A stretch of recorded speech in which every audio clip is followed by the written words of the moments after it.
Team भी गठित कर दी गई है ताकि कोई भी समुद्र के पास ना जाए। बिपरजॉय चक्रवात का प्रदेश में भी असर देखने को मिलेगा।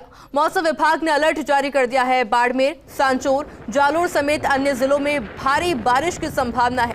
तेज अंधड़ के साथ में बारिश हो सकती है और ऐसे के अंदर देखिए मौसम विभाग द्वारा अलर्ट जारी किया जा चुका है, यानी कि बिपरजॉय चक्रवात को लेकर के अब प्रदेश में भी इसका असर देख